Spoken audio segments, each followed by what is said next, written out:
Hey, it's Bridget. Hi, nice to see you. I'm going to share with you a reading from one of the books that I use to help keep me feeling okay. Like when I drop below kind of a baseline of feeling good, I definitely need some inspiration myself. And this is one of the things that I use to do it. And it is the Melody Beatty books that are daily meditations. Now, Melody Beatty does a lot of work in recovery and addiction. I came to know of her work from the book Codependency No More, which I recommend Codependency No More to anybody. It helps you understand yourself and relationships just in general, and can help you really understand dynamics in relationships. Really good. I've read it twice now. I should actually probably read it again, but I got enough to work on right now, so I don't really need extra in that area. But so I'm going to read to you this one. This is The Language of Letting Go book by Melody Beatty. And I could use a little pick-me-up tonight. So I thought one of the things I promised myself after I got back from Florida was that I would create content because I love this. I like this interaction with you, and I like to share in lots of different kinds of ways. And I think inspiration is something that is extraordinarily helpful and essential for us, and it's not easy to come by. And I hope that maybe with some of the things that I share, maybe it might help you, get through your night, get through your day, just kind of put you in at least a decent headspace when I know that sometimes it feels like the weight of the world is on your shoulders. Believe me, I know what that feels like. And if I can help, I'm happy to. All right, so let's have a read, shall we? We shall read. All right. So we're like halfway through this book, people. Halfway through the year, halfway through the book. All right, so we're going to read the one that says Owning Our Power. I'm recording this in August, and this is for August 14th. All right. Many of us have someone in our lives who challenges our ability to trust and care for ourselves. When we hear that person's voice or are in his or her presence, we may forget all we know about what is real, about how to own our power, and how to be direct about what we know and believe to be true about how important we are. We give up our power to that person. The child in us gets hooked with a mixture of powerful feelings, love, fear, or anger. We may feel trapped, helpless, or so attached that we can't think straight. There may be a powerful tug of war going on between the feelings of anger and our need to be loved and accepted, or between our head and our heart. Yeah, I can relate to that, right? The head versus the heart. We may be so enamored or intimidated that we revert to our belief that we can't react or respond to this person any differently. We get hooked. We don't have to stay under a spell. We start by becoming aware of the people who hook us and then accepting that. We can force ourselves through the motions of reacting differently to that person, even if the new reaction is awkward and uncomfortable. Search out our motivations. This is weird. It literally says, search out our motivations. Are we somehow trying to control or influence the other person? Are you? Is that what you're doing? Good question. Are we somehow trying to control or influence the other person? We cannot change the other person, but we can stop playing our part of the game. One good way to do this is by detaching and letting go of any need to control. The next step is learning to own our power, to take care of ourselves, to be who we are, free from their influence. To be who we are, free from their influence. We can learn to own our power with difficult people. It may not happen overnight, but we can begin today to change our self-defeating reactions to the people who have hooked us. And then the affirmation is, God, help me identify the relationships where I have forfeited my power. Help me unhook and begin owning my power. This is interesting because I feel like this is true in a lot of different kinds of relationships. It's not just scenarios where there's an abusive relationship or an abuse of power. And in fact, the power dynamic in any relationship can get off from time to time. And I think it's in a shared power continuum, I think it's natural to have points where you're more powerful and versus your partner being more powerful based upon the scenario or situation. However, we do have habits and patterns of behavior, and sometimes we will submit if it doesn't seem like that important to us, or if it seems like something that the other person really cares deeply about. Over time, I think, though, sometimes we can kind of become more complacent and start to kind of lose our voice and not really recognize by taking even a moment to pause to feel into what are our feelings about whatever the situation is, whatever the scenario is, or whatever the simple question that's posed is. And instead just deferring to the partner, unless and until once the partner decides this is what we're going to do, or this is what we're going to have for dinner, etc., or this is what movie we're going to watch, then all of a sudden you might find that you have a reaction to that, which feels like, well, they took my power away or they took my choice away, when the reality is I didn't show up and actively participate in the relationship dynamic in a way that I present with power. So we are participating. We're just not always conscious of the way that we're participating. And sometimes it feels like things are happening to us because we're not engaged.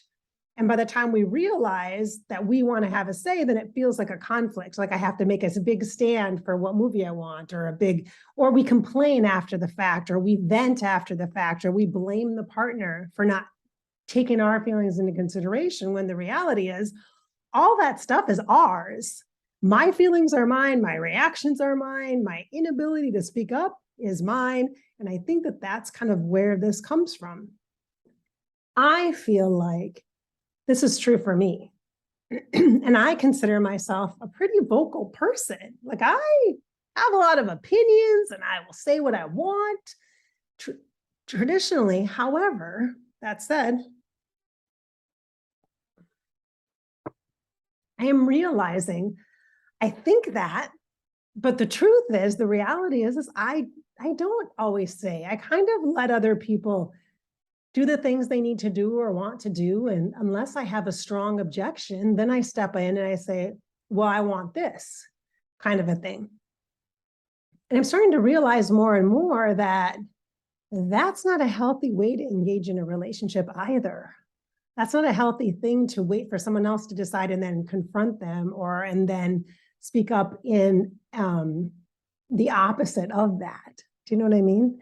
It makes me really think about relationship dynamics and how I play a role in the relationships that I'm in, whether it be friendships with friends who are really strong or dominant, or friends who are kind of more mellow and laid back, and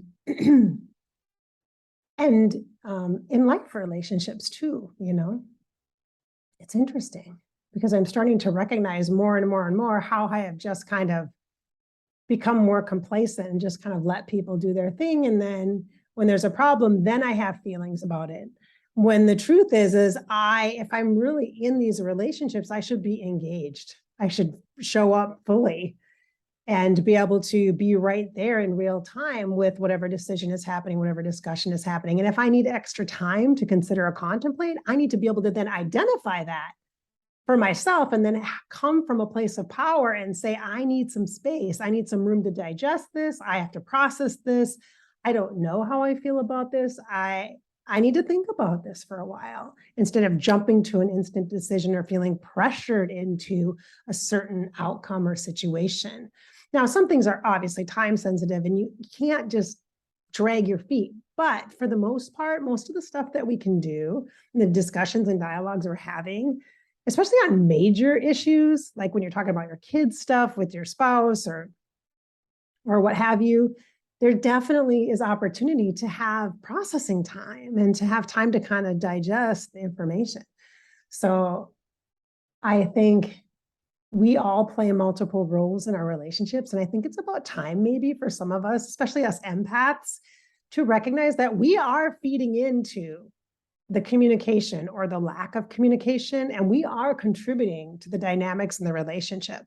So if we feel not heard, you and I, we are contributing to that. We are part of the cause of that. And somehow that must serve us to be able to have something to circle back around and say, but I didn't choose that, you did. But I didn't choose that, you did. I didn't choose that, I didn't choose that. That is not a acceptable response. It's just not. We have responsibility and accountability. By not choosing, you're choosing. And you have to just be okay with what is. So it would be much better for us to invest time and energy in the relationships that matter the most to us and actually show up, even when it's hard, even with the track record that we have of feeling like we've maybe been treated poorly or misunderstood or, feel kind of typecast or stereotyped in relationships. It's something that we just have to kind of deal with and recognize that it's our own inhibitions and our own limitations that are really causing us to not be heard. Okay. Now, saying that, obviously there are extraordinary circumstances where you're in an abusive power situation, an abusive relationship. None of that would apply, obviously. Some people definitely have their voices taken away. Some people definitely are in abusive situations. So that's a little caveat there. See, that one was intense, you guys. It's intense, but it also makes me think about, like, when I feel crappy, why am I feeling so crappy? Like, what really is it that makes me feel that I'm feeling bad? Am I remembering something? Then that's on me, right? Because something that happened, it already happened, it's done. It shouldn't be able to hurt me anymore, except for when I remember it or recall it, which is my mind not helping me. It's trying to keep me safe, right, from that happening again. But I'm sitting here on a Saturday evening, drinking hot water, nothing real exciting going on. Got my hoodie on because it's cold outside. It's cold and it's August.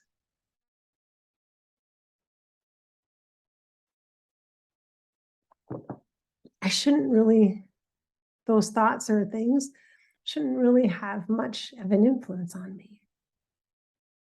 This is exactly why then we need positive inputs, things that are going to be inspiring or motivating, like a great book, a funny TV show, watching a comedy show, or a podcast, a great podcast, something inspirational, that kind of a thing. Yeah, that's what I would use. That's what I do. That helps me a bit. So now tonight I'm like, why am I feeling so crappy? Is there really a point to it? Like, is it going to help me? No. Is it serving me? No, it's not. So what can I do about it? Focus on something else.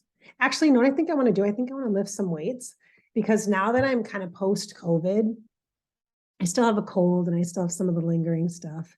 Right now, still being gentle with myself, but I did do yoga yesterday. I made about halfway through. I did the Zoom yoga link. She sent a Zoom link, which was really great. Thank you. So that I was able to do the class, which was good. But I did about half of it, and my legs are kind of shaky. My muscles are a little weak. But I'd love to lift a little bit of weights, because I feel like that makes me feel strong.